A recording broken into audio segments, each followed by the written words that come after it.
Okay, I think we're all set up here. I have the green light to go ahead, right, Allison? Yep. Go Okay, ahead, Alan. cool. Sounds good. So, welcome everyone. Thanks for tuning in to our session today. We're going to be talking about the timing of nutrients. Now, you're probably wondering, who the heck is this dude?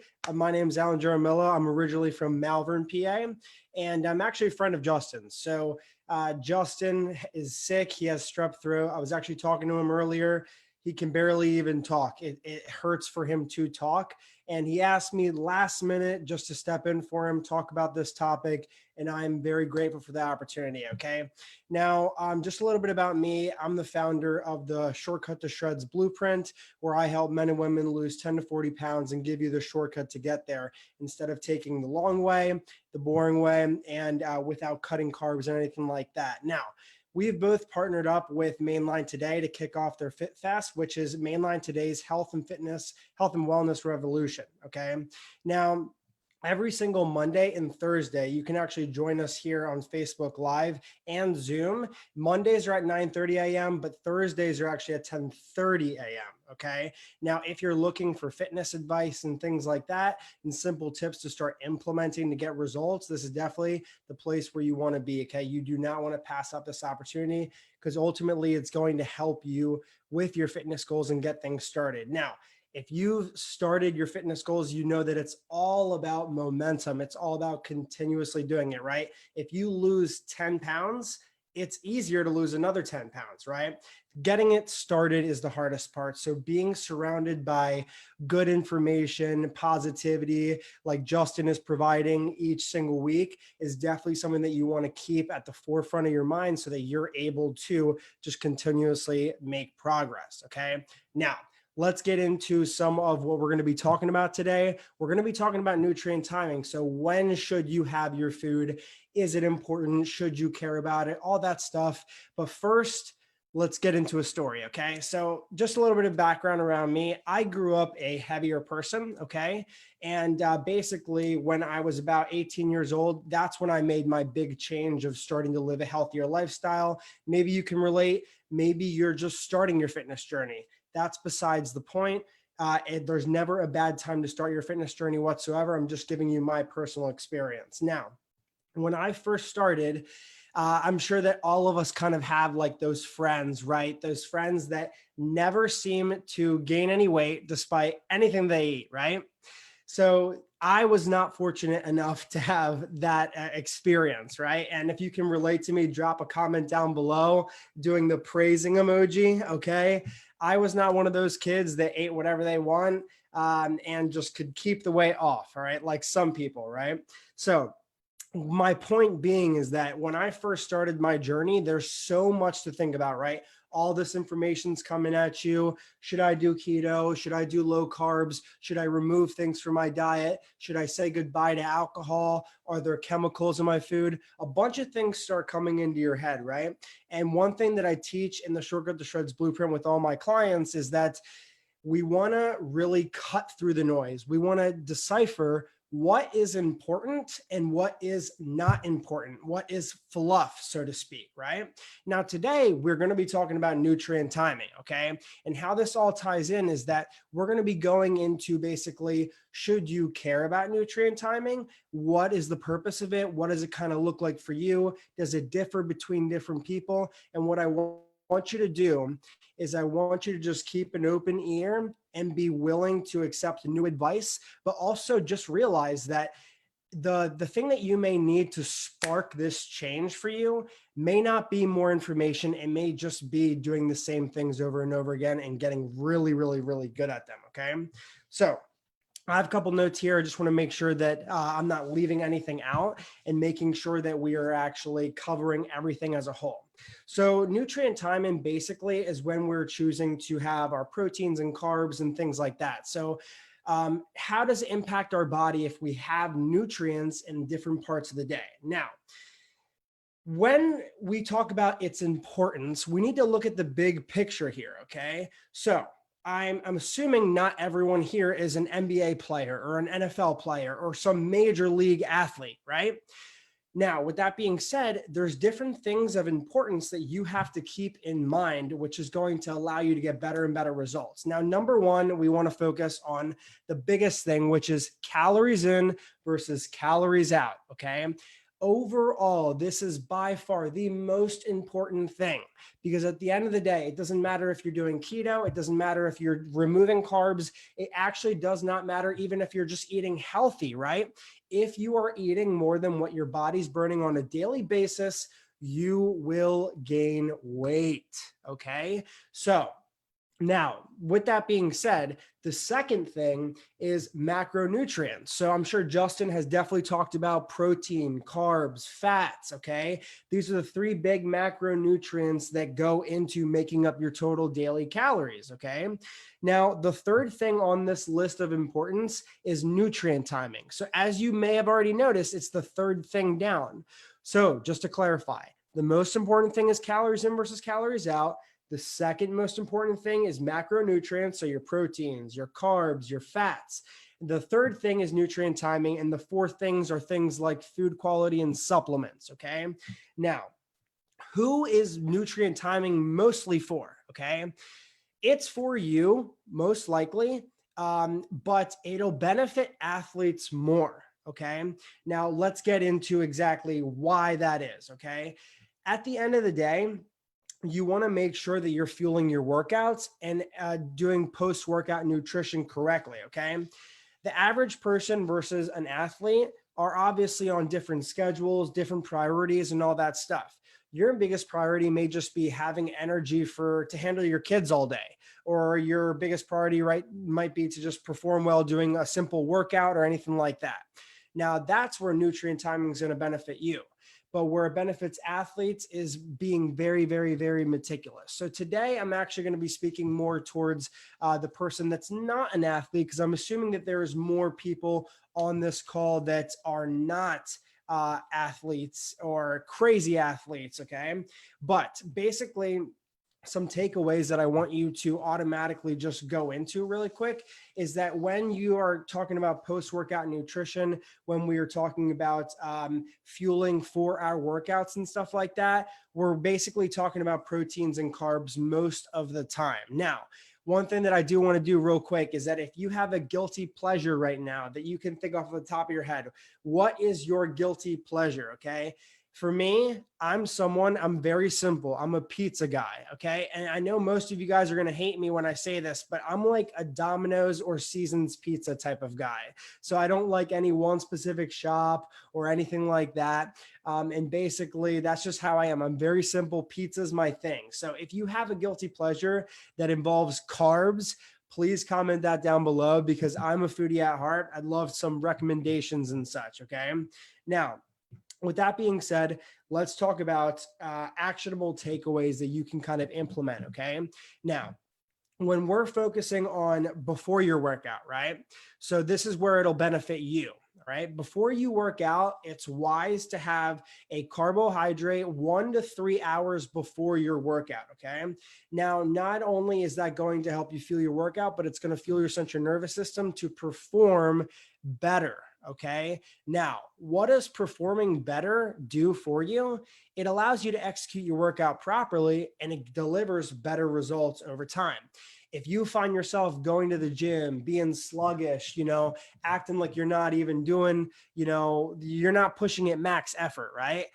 It's going to tell. Okay. You're going to be able to tell where you're not getting results and such. And it's going to be very difficult for you to get that needle moving. And like I said in the beginning of this Zoom, we want to focus on momentum. Okay. And the biggest thing that motivates my clients to lose weight is losing weight at first and then just kind of roller coastering it and snowballing it as time goes on. Okay. So I want you to think of like a pool, right? Everyone knows what a pool looks like. There's a shallow end and then there's a deep end. So we want to start in the shallow end and just progressively move forward through everything and gain momentum that way, okay? Now, after your workout, let's talk about what you should do after your workout, okay? Now, the biggest mistake that I see people make when they're focusing on their post-workout stuff is, one, they're just not eating, okay? And I understand this, whether you're doing this by accident, Maybe you pick up some other task. Maybe right after the gym, you have to go pick up the kids somewhere and it's totally out of your control. Okay. Obviously, we need to understand that first, right? We need to put everything into context because I get it. Not everyone's robots. Not everyone can do everything correctly. Not everyone can do everything like by the book, right? I know that definitely I don't, and I'm a fitness coach myself, okay? Things pop up. It's not like I just totally close out the world and nothing else interferes, right? It all comes down to your lifestyle, okay? Now, some of the things that you want to just make sure that you're not doing is this is very popular. How many times have you seen someone go to the gym right after they're done their workout? They just have the protein shake. They have their little blender bottle with the little squiggly thing in there. They put the protein in there. They're shaking it.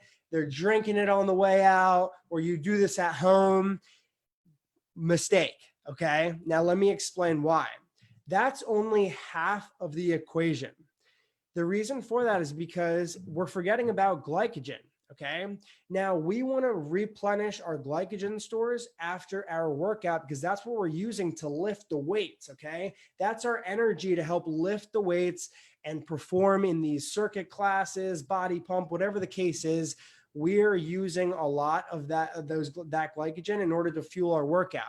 And what most people do is they just think, oh, I need protein powder after my workout.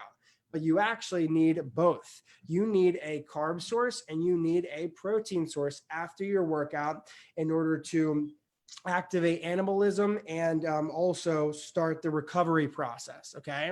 Now, with all that being said, there's a couple different takeaways that I want you to start implementing. Okay.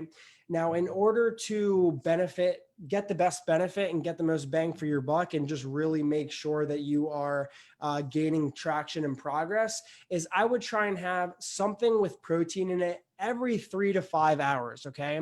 Now, the reason for this is because most of the foods will clear your small intestines by the 3 to 4 hour mark. And we want to make sure that muscle loss is less likely to happen. So having something like protein related every 3 to 4 hours is definitely what we would like to do to keep the ball moving. Okay. Now, a couple other things that I would like to talk about is basically just your lifestyle in general. Now, I am a coach who specializes in sustainable transformations. Okay. And one thing that I notice with a lot of people is that not everyone's a freak athlete. Not everyone can just have the privilege of just like not having kids or not having a social life and stuff like that, right? We're all normal people. So we need to ask ourselves, how are we fitting things into our actual lifestyle to make fitness a lifestyle instead of a crash course? Okay. Because if you think about it, a lot of people, they start their fitness journeys, right? They're really motivated, okay? They lose that 20 pounds in 1 month, right? The crazy results. But what happens the next month, right? It's too hard for them to sustain. It's too drastic of them of an approach. And basically what ends up happening is unfortunately they just gain the weight back usually, okay? Now we are not going to be about that, okay? The most important thing, and I know Justin's talked about this before because he's a great coach, I know he's talked about it, is we want to keep these results. We want to keep these results, okay? Now, if you're someone who's tried something like this in the past where you've gained the weight back, you're not to blame. You are not to blame, okay?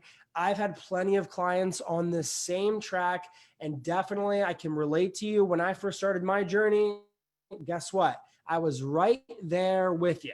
Okay. I totally 100% understand. Okay. So we need to analyze our lifestyle first, and we need to ask ourselves, why are we not succeeding here? Okay. The first thing that I want you to analyze is, when are you having cravings? Okay. And this is where nutrient timing really plays in for a lot of my clients. Okay. Now, when it comes to nutrient timing with a lifestyle approach, we need to ask ourselves, okay, when are we having cravings? When are we falling off? When are we kind of going over our calories and things like that, right?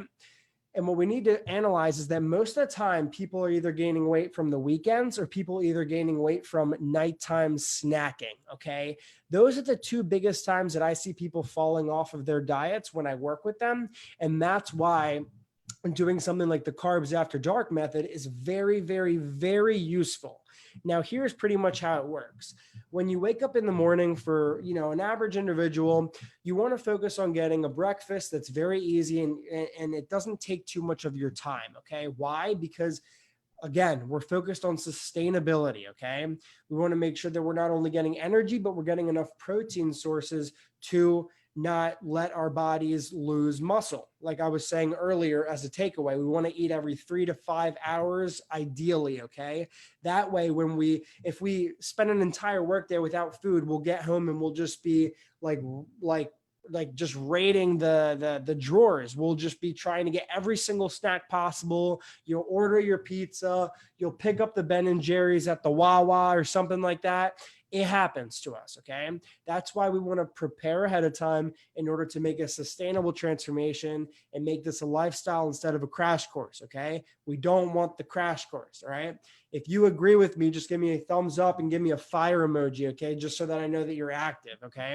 Now, with all that being said, when you're approaching your day, like I was saying before, we want to focus on having a nice balanced breakfast, but it needs to be easy. So one thing that I have a lot of my clients do is we focus on smoothies in the morning, just to make sure that we're getting all the nutrients we need, getting the energy that we need, and getting out the door fast, which may be important to a lot of you. Even if you're working from home, I know many people are right now, getting your day started and not having to spend more than 5 minutes cooking and eating your breakfast is definitely something that's going to help you when everything picks back up, right? Cool. So the next thing to focus on is, what are we having for lunch? What are we going to be having? Are we eating out? Are we getting pizza? What are we doing, right? One thing that we can call it a prop for this video, right? These are Oikos. No, they're not Oikos. They're Light and Fit Greek yogurts. Now, this is just an example. Okay. You don't have to have these specifically or anything like that, but many of my clients don't really have the luxury of cooking a gourmet meal at lunchtime, right? Whether you're at home with your kids, whether you're going to school, whether you're someone who just has a lot less time on your hands, chances are we're not going to have a chef in our kitchen making stuff for us whenever the heck we wanted to. Okay. So let's just be realistic here. Okay. Because we're not all robots. We all have different things that get in the way of our fitness journey and whatnot. And believe me, it happens to me too. And I do this stuff for a living. Okay. So one thing that I usually do to hold myself over until lunch is I have a couple of these, the Light and Fit Greek yogurts, 80 calories, 12 grams of protein. If you have two, bang, 24 grams of protein. So right there, about 2 to 3 hours after your breakfast, you can have a little something to hold you over. Now, let's get into lunchtime, right?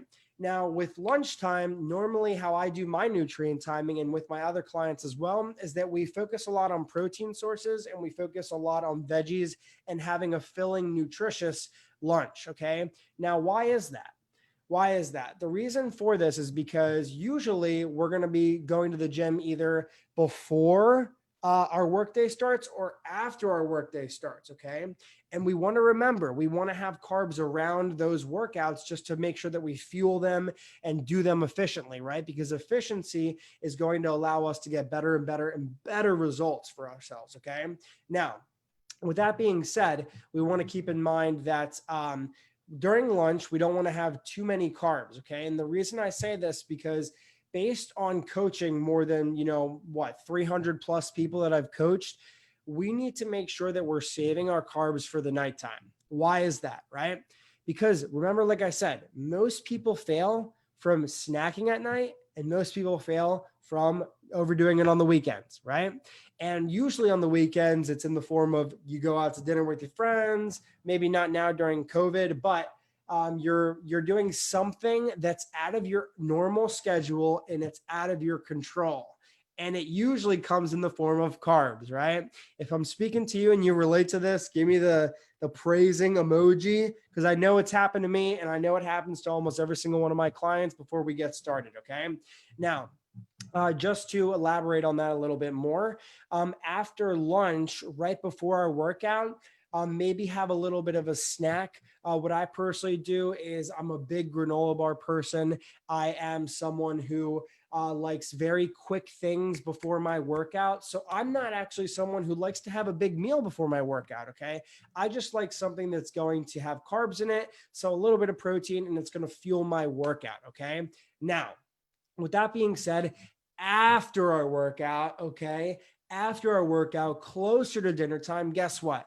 The carbs that you didn't have at lunch, bang, we're going to plop them right at dinner time. And what does that allow you to do?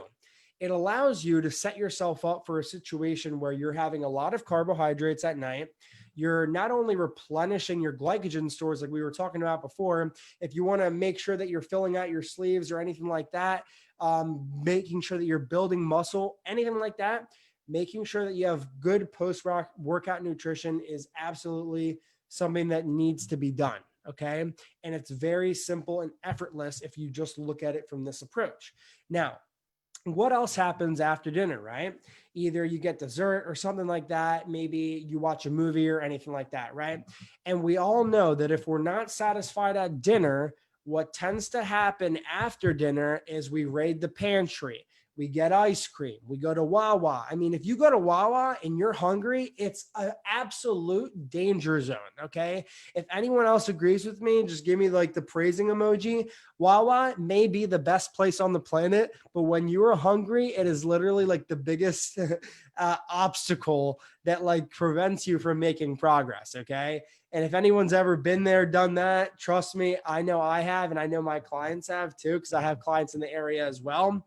But yeah, that's Wawa is definitely a huge obstacle. But the point being is that at dinner time, we always want to make sure that we're satisfying ourselves. We want to go to bed, pretty much full. We don't want to be tempted to get out of bed and go raid the pantry. So we're going to save most of our carbohydrates for after our workout and towards bedtime. Now, I know one thing that someone's going to say or be concerned about is, wait, I thought I couldn't eat after 7 p.m. I just store the calories, right? No, that's actually a myth that's been busted time and time and time and time again, which is actually very good. Okay. So let me explain. If you remember in the beginning of this chat, I talked about the hierarchy of things that are important in your fitness goals, right? Now, the first thing was calories in versus calories out. The second thing was proteins, carbs, and fats. The third thing was nutrient timing. Okay. Again, we're going back to number one, calories in versus calories out. If you had a 1,500 calorie diet or an 1,800 calorie diet, whatever the case is, and you decided to have that in however many meals you want and at whatever time of day, you're going to get the same results pretty much. Okay.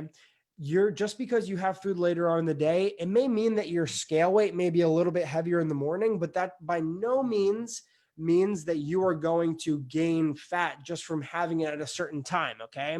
I mean, try it for yourself. If you're following your calories very meticulously or your proteins and carbs, you'll find out very quickly if you eat at 7:05, it's not going to make a difference. Okay. That's one of the biggest takeaways that I want you to actually take away. Okay.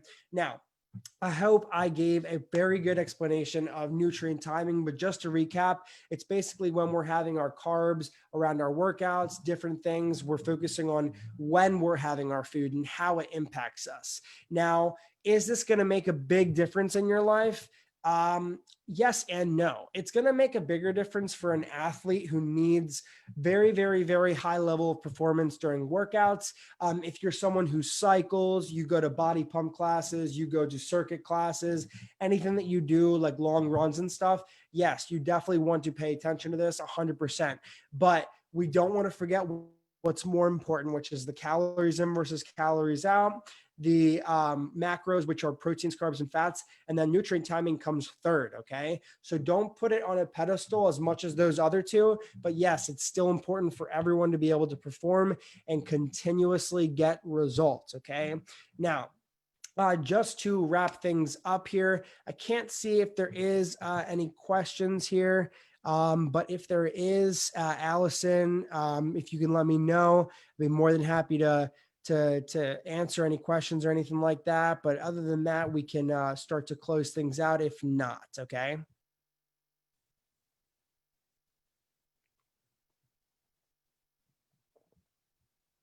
Okay, so I think that we're good there. I don't see any questions here, and I don't believe that we, have any questions available. So I want to thank everyone for joining today's session. If you found no questions currently, okay, cool, sounds good. Then we must have done a good job of explaining everything. Listen, if you guys enjoyed this, make sure to drop a fire emoji. If you're someone who loves carbs and you like to have them at night, make sure that you drop the praising emoji, fire emoji, share with your friends. We need to start making fitness a lifestyle instead of a crash course. That is the most important thing.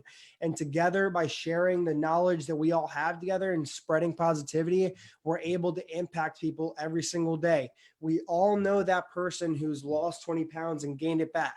The failure rate in America for diets is actually 95%. 95% of people fail because they lose weight and they gain it back. We want to definitely bring that number down as close to zero as we possibly can. That's the big goal, and that's what we all believe in. So I want to thank everyone for joining. Please share this if you can. Drop a thumbs up emoji, whatever, the fire emoji as well. Now you can join the Out of the Ordinary coaching here live at Mainline Today's Facebook, Mondays at 9:30 a.m. and Thursdays at 10:30 a.m. for quick tips to help you get results, okay? Now, following the session, Mainline Today will post a link to the FitFest page on mainlinetoday.com, okay? Now, you can check out more session videos there as well. You can also see the upcoming ones coming as well, and make sure that you sign up for the Healthy You event September 12th. September 12th. Okay. So we will see you next Monday at 9:30 a.m. for the next topic. Okay. If you have any questions or concerns, feel free to reach out to me on Facebook at Alan Jaramillo, or you can even find me on Instagram at Alan, ALAN, not AALLEN. Okay. Most people spell it wrong, but with Instagram, it's ALAN _Jaramillo, JARAMILLO. And I provide tips there, things that they're actionable steps for you to lose the next 10 to 40 pounds. And if you message me the word nutrients, I can send you a free copy of my new Shortcut to Shreds cookbook, which has 45 recipes. Justin actually contributed to that cookbook, and we'd be more than happy to go over it with you and send you a copy. Okay. So I hope everyone has a good one. Everyone stay safe, stay healthy, and God bless everyone. Okay. Have a good one.